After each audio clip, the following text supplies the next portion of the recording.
A lengthy comment was left after our last video concerning the Nephilim. I would like to respond to those.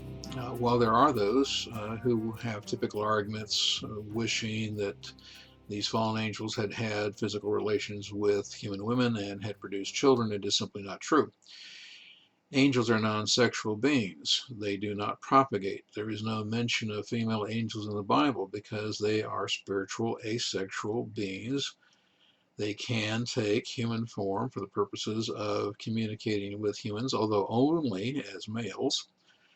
And there's no such thing as a half angel, half human. It is simply not possible. People are made in the image of God. This would preclude hybrids of any kind. And there's no plan of salvation in the Bible for a half angel, half human being. Now, the word giant is used to describe an individual or individuals of a kind that are especially larger or are taller than the average individual of the population. The Bible is specific that the satanic purpose of these angels was to prevent the birth of Jesus Christ. They are described as mighty men. Now, you can be mighty good, but you can also be mighty bad. And they are also called men of renown. But this is a word of fear, particularly for those that are larger or more powerful beings than the average. And the fallen angels are to intimidate the people, guiding and breeding them as they would do today with dogs to get bigger and bigger people. Now, the plan almost succeeded, and it is only the flood of Noah and the faithfulness of Noah that prevented the plan from working. The Bible says in Genesis 6:4 that the Nephilim were on the earth now and afterward. This is a reference to before the flood and after the flood. It is true that there are two Hebrew words that are used to describe the giants before and after the flood of Noah. Before the flood, the word is Nephilim. After the flood, it is Rephaim. But the use of two words is common in written literature across many languages.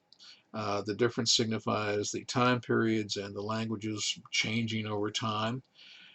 There's really no difference in the same way that we would say automobiles and cars. It actually strengthens the argument that these are 100% human beings called giants. The two words simply are referring to the giants before the flood using one word at one time, and after the flood using a different word at a different time, but referring to human beings. And I want to point out that King Og is referenced 22 times in the Old Testament, and in Deuteronomy 3:11, the bed of King Og is described. The Hebrew word that is used there is used of human beings. It can be used in various ways. But it is always a bed, a couch, a place of comfort, a resting place, a place for humans that are sick to recover. It is a place of human pleasure. And the length of King Og's bed indicates a man of 10, 11, possibly 12 feet tall, but this is not impossible. In the last century, we were still having men reaching heights of 9 feet.